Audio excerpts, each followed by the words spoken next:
warahmatullahi wabarakatuh. Bismillahirrahmanirrahim. Alhamdulillahilladzi ja'ala al-laila wan nahar khilfatan liman arada ay yadzakkara aw arada syukura. Asyhadu an la ilaha illallah wahdahu la syarikalah alladzi khalaqal mauta wal hayata liyabluwakum ayyukum ahsanu amala. Wa asyhadu anna Muhammadan abduhu wa rasuluh da'iyan ilallahi biiznihi wa sirajan munira.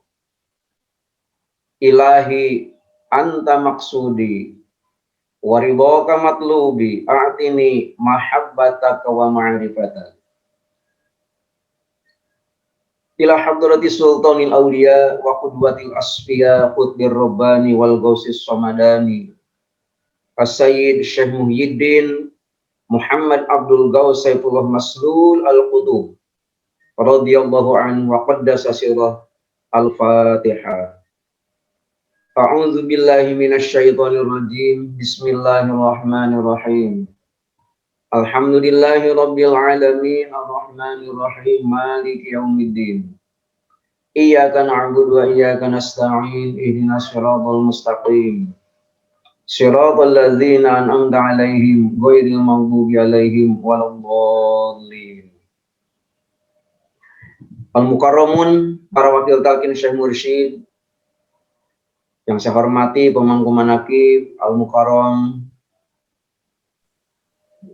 Bapak Kiai Haji Profesor Hedi Sri Ahim Saputra. Semoga Prof selalu ada dalam kajamaran rahmaniyah karena kecintaan Prof pada Syekh Mursyid. Amin. Yang saya hormati pengelola acara Bunda Haya, Profesor Priyatno, ikhwan akhwat rahimakumullah. Alhamdulillah pada malam hari ini tidak kurang dari 126 titik manaqib online internasional. Bagi Bapak Ibu yang pada kesempatan sekarang sedang mengalami rasa sedih, gelisah, cobalah bersyukur dan luruskan niat. Karena dengan meluruskan niat disertai dengan husnuzon kepada Allah Subhanahu wa taala, maka sedih dan gelisah pun akan segera hilang. Bagi Bapak Ibu yang pada kesempatan sekarang sedang berbahagia, bersyukurlah. Semoga kebahagiaan itu sendiri akan langgeng sampai dengan akhirat. Amin. Ikhwan akhwat rahimakumullah. Tidak ada yang salah bagi Nabi Ya'qub alaihi salam menyayangi anaknya yang bernama Yusuf.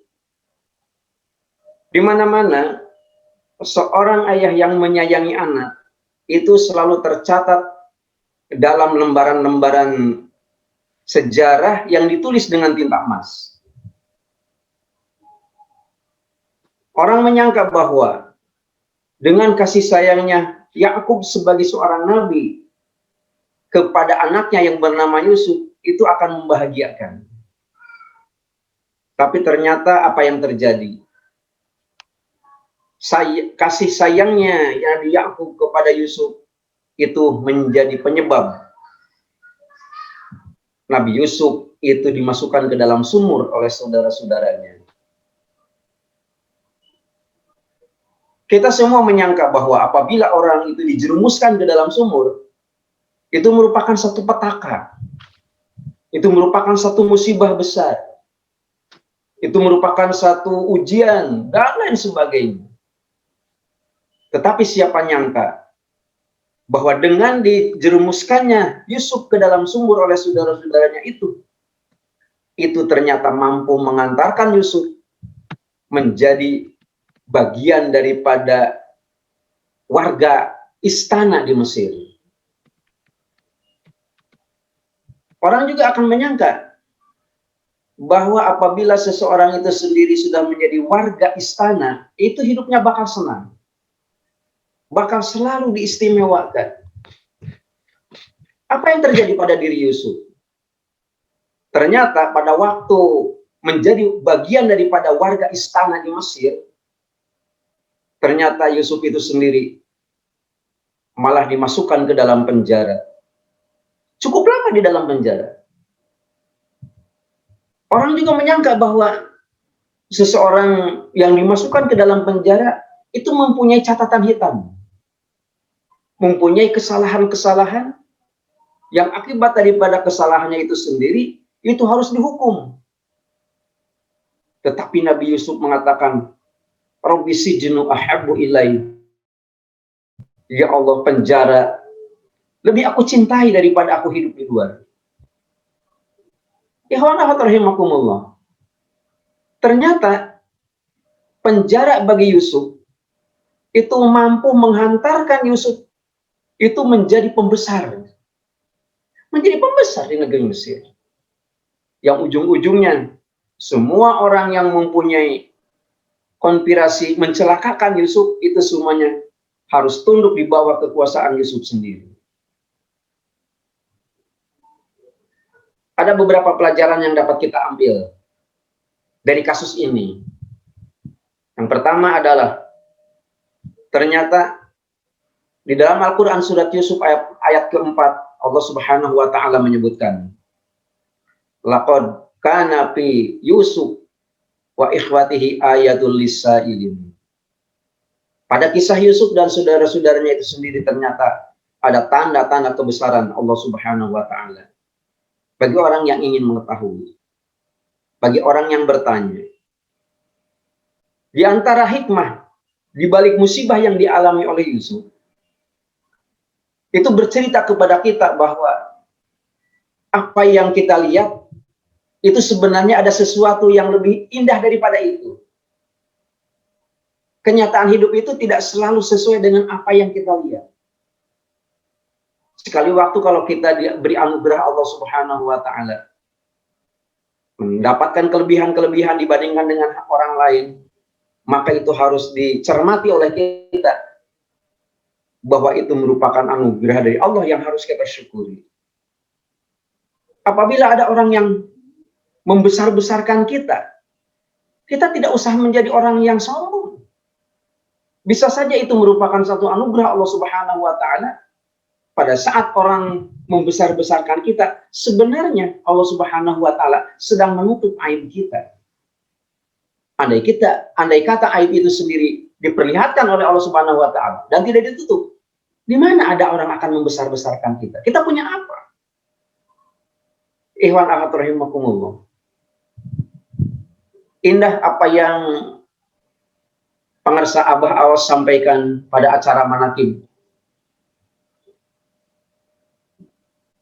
Pada acara manaqib kemarin, pada hari Senin. Di mana yang mulia pengarsa Abah itu sendiri ingin menjadikan zikir ini, zikir jahar dan zikir khofi, itu menjadi zikir-zikir yang mengeluarkan petir. Jadi ada zikir yang akan mengeluarkan petir. Mengapa Abah sampai mengatakan demikian?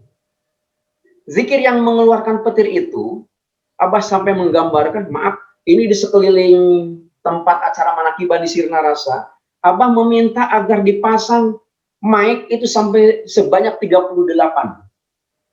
Yang di bawahnya adalah para ikhwan akhwat yang mengikuti acara manakib itu. Supaya apa? Suara zikirnya menggema, dan itu yang akan mengeluarkan petir-petir zikir. Di mana petir itu sendiri akan mampu menghilangkan berbagai persoalan hidup. Masalah fisik semacam corona, itu masalah kecil. Masalah penyakit-penyakit yang selalu ada dan menghantui kita, itu masalah kecil. Cara mengusirnya pun tidak ada, kecuali harus dengan menggunakan zikir yang sekeras dengan petir itu. Bukan ngomong kosong. Abah itu seorang mursyid. Seorang mursyid itu ucapannya adalah merupakan sumber hukum. Dapat kita lihat di dalam salah satu ayat Al-Quran. Memang petir di dunia itu adanya di Chili. Sementara petir terbesar kedua di dunia adanya di Indonesia. Orang akan terheran-heran mengapa Abah sampai mengatakan demikian. Karena untuk menghalau, memusnahkan, membinasakan corona saja, itu Abah sampai memimpin sholawat Bani Hashim dengan dada perang. Mulai ba'da zikir subuh sampai dengan isyraq. Dan saya hitung sampai 1650 kali membaca sholawat Bani Hashim. Diikuti oleh semua yang hadir. Jadi nggak main-main untuk menghilangkan segala hambatan, baik yang merupakan rencana keinginan kita agar kita maju, paling tidak naik satu tingkat saja dari keadaan sekarang. Itu perlu diberantas penghalang-penghalangnya itu sendiri. Dan ternyata yang tidak boleh kita abaikan adalah kendala yang paling besar adalah seperti yang disampaikan Allah Subhanahu wa taala. Wa may ya'shu an dzikri rahmah nuqayyid lahu syaitanan fahuwa lahu qarin. Jadi apabila seseorang itu sendiri berpaling daripada zikir kepada Allah Subhanahu wa taala, maka Allah akan mengirim syaitan. Nah, syaitannya itu sendiri fahuwa lahu qarin, itulah qarin. Mulai daripada virus yang paling kecil sampai dengan persoalan yang paling besar, itu namanya qarin. Itu adalah syaitan. Nah, syaitan ini yang harus kita berantas, yang harus kita basmi, yang harus kita kendalikan, yang harus kita serang dengan menggunakan metode petir zikir. Bukan mustahil, ada dasar hukumnya. Silahkan Bapak Ibu membaca Al-Quran surat Al-Mulk. Tabarok. Tabarokalladzi biyadihil mulku wa huwa ala kulli syai'in qadir. Alladzi khalaqal mauta wal hayata liyabluwakum ayyukum ahsanu amala. Nah, nanti pada ayat yang kelima, ada satu ayat yang berbunyi, waja'alnaha rujumal lisyayatin. Kami jadikan halilintar, kami jadikan petir, kami jadikan kilat, itu adalah untuk melempar setan. Setan kalau dikatepel, itu nggak akan merasa sakit. Setan itu baru merasa sakit apabila dilemparnya pakai halilintar. Nah, kita tidak punya halilintar. Tetapi metode yang diberikan oleh para sahabat, maka zikir itu bisa seampuh halilintar. Dengan menggunakan 3 persyaratan. Pertama, biwudu'in tamin, berwudu terlebih dahulu. Yang kedua, bisautin qawi, dengan menggunakan suara yang keras. Sementara yang ketiga adalah bidordin syadid, hentakannya yang kuat. La ilaha illallah, la ilaha illallah. Apabila diukur kerasnya tekanan, hentakan zikir la ilaha illallah pada laboratorium fisika, itu sudah di atas 250 getaran. Dan itu mampu untuk menghilangkan hambatan-hambatan berbentuk fisik, terutama masalah-masalah penyakit yang sedang merajalela di mana-mana. Kita bersyukur kepada Allah Subhanahu wa taala, selalu dibimbing oleh Yang Mulia Pengarsa Abah. Dan dengan ittiba kepada beliau, tidak sepotong-sepotong. Semua apa yang dilakukan oleh beliau, dicontohkan, dianjurkan, itu semuanya akan membawa hikmah untuk kemaslahatan hidup kita lebih baik di masa-masa yang akan datang. Demikian dengan karomah Yang Mulia Pengarsa Abah. Al-Fatihah. A'udzubillahi minasyaitonirrajim. Bismillahirrahmanirrahim. Alhamdulillahirabbil alamin. Ar-Rahmanirrahim Maliki yaumiddin. Iyyaka na'budu wa iyyaka nasta'in. Ihdinas siratal mustaqim. Siratal ladzina an'amta 'alaihim ghairil maghdubi 'alaihim waladdallin. Wassalamualaikum warahmatullahi wabarakatuh.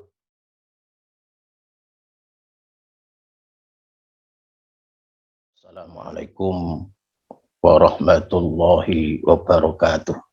Waalaikumsalam warahmatullahi wabarakatuh. Bismillah, walhamdulillah. Wassalatu wassalamu ala rasulillah Sayyidina Muhammad ibni Abdillah wa ala alihi wa sahbihi wa mawala. La hawla wa la quwwata illa billah. Ilahi anta maqsudi wa ridhaka matlubi. A'tini mahabbataka wa ma'rifatak. Untuk pengarsa Abah Aus Qaddasallahu sirrah serta Umi dan seluruh keluarga serta duriyahnya. Al-Fatihah. Iyyaka na'budu wa iyyaka nasta'in.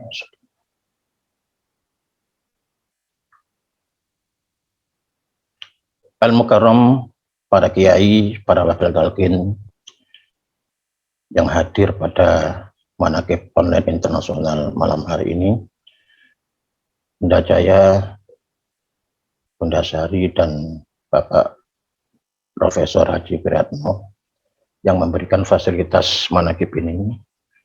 Semoga berkah selamanya, segalanya, dan semuanya. Pemangku hajat Bapak Profesor Kiai Haji Hedi Sri Hakim Saputra, semoga kanugerahan sehat walafiat, Amin. diberikan Amin. kemudahan untuk menggapai Amin. semua hajatnya, Amin. di karomah wa barokah abaus.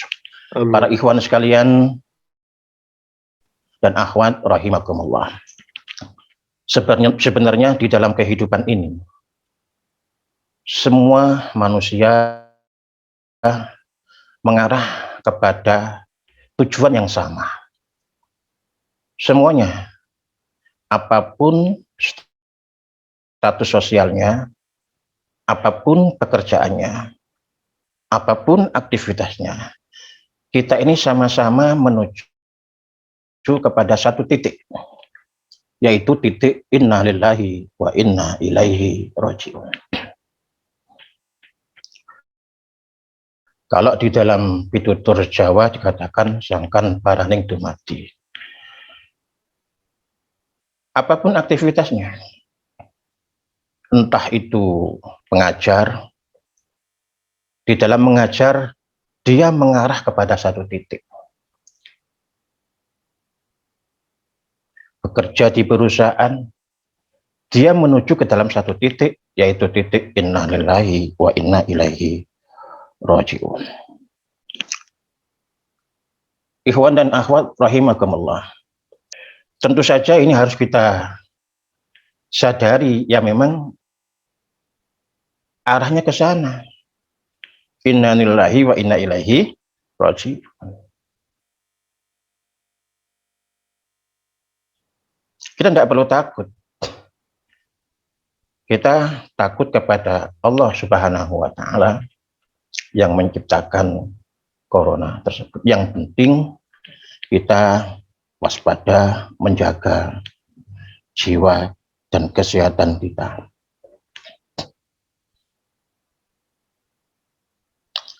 Ketika titik itu datang kepada kita, maka tidak ada yang namanya orang sakti. Sesakti apapun, kalau titik itu sudah datang, nggak ada yang namanya orang sakti. Orang pintar nggak ada. Orang kaya, walaupun hartanya berlimpah, ada konglomerat dari Kuwait. Dia koleksi mobil sport. Mobilnya itu dilapisi emas 24 karat. Tetapi tidak bisa membantu ketika titik itu datang. Inna lillahi wa inna ilaihi raji'un. Di koleksinya itu mobil sport berlapiskan emas 24 karat. Ketika saya tanya sama istri saya, "Dik, sampeyan koleksi apa?" Dia bilang, "Saya koleksi bumbu dapur." Nah ini kita tidak bisa menolak akan hal itu. Tetapi setidaknya kita telah diajarkan oleh guru kita untuk selalu on, dan ketika titik inna lillahi wa inna ilaihi raji'un, kita menggembuskan ruh nafas kita dengan kalimat la ilaha illallah. Syekh Abdul Qadir Jilani di dalam kitabnya Futuhul Ghaib, di dalam makalah yang pertama atau risalah yang pertama, beliau mengatakan bahwa la budda likulli mu'minin fi sa'iril ahwalihi min salasati asya. Harus bagi setiap orang mukmin di dalam aktivitas sehari-harinya itu tidak terlepas dari 3 kondisi. Ini Syekh Abdul Qadir Jilani di dalam kitabnya Futuhul Ghaib, risalah yang pertama. Ketika kita berada dalam kondisi 3 ini, maka ketika titik itu datang, maka kita termasuk orang-orang yang beruntung. Yang pertama adalah upayakan bahwa aktivitas kita ini sehari-hari itu dalam rangka menjalankan perintah Allah. Apapun aktivitasnya itu dalam rangka menjalankan perintah Allah. Jadi ketika titik itu datang, kita dalam rangka menjalankan perintah Allah. Atau yang kedua, kalau aktivitas kita bukan dalam rangka menjalankan perintah Allah, kata Syekh Abdul Qadir Jilani, setidaknya aktivitasnya adalah dalam rangka meninggalkan larangan Allah. Maka ketika titik itu datang, kita dalam kondisi menjauhi larangan-larangan Allah. Dan yang ketiga kata beliau, ini yang penting sekali. Kalau aktivitas kita bukan dalam rangka menjalankan perintah Allah, atau bukan dalam rangka menjauhi larangan Allah, maka usahakan dalam kondisi yang ketiga, yaitu dalam rangka ridho atas ketentuan Allah Subhanahu wa Ta'ala. Maka ketika titik itu datang, kita berada dalam kondisi rodiyatam maradiyah. Oleh karena itu, dalam rangka menuju ke sana, ke titik itu, marilah kita bersama-sama untuk ridho segala ketentuan Allah. Jangan sampai kita ngersulo di dalam kehidupan ini. Jangan sampai kita tidak bersyukur, karena Allah Subhanahu wa Ta'ala di dalam hadis qudsi menyatakan, malam yaskur ala na'mai walam yasbir alal bala'i walam yardo anil qada'i fal yahrus tahtas sama'i wal yatlub robban siwa'i. Dan apabila engkau tidak mau bersyukur atas nikmatku, tidak mau sabar atas cobaanku, dan tidak ridho atas ketentuanku, fal yahrus tahtas sama'i, silahkan keluar dari bawah langitku dan carilah wal yatlub robban siwa'i, dan carilah Tuhan selain aku. Ini ma'asyiral muslimin rahimakumullah, mudah-mudahan ketika titik itu datang, dan insya Allah pasti ketika titik itu datang, kita dijemput oleh ahli silsilah di tempat yang mulia di sisi Allah Subhanahu wa Ta'ala. Demikian kurang lebihnya, mohon maaf. Bi karomah wal barokah Aba-Aus Al-Fatihah. A'udzubillahi minasyaitonir rajim. Bismillahirrahmanirrahim. Alhamdulillah. Ar-Rahmanir-Rahim. Maliki yaumiddin. Iyyaka na'budu wa iyyaka nasta'in. Shiratal ladzina an'amta 'alaihim ghairil maghdubi 'alaihim waladdallin. Wassalamualaikum warahmatullahi wabarakatuh.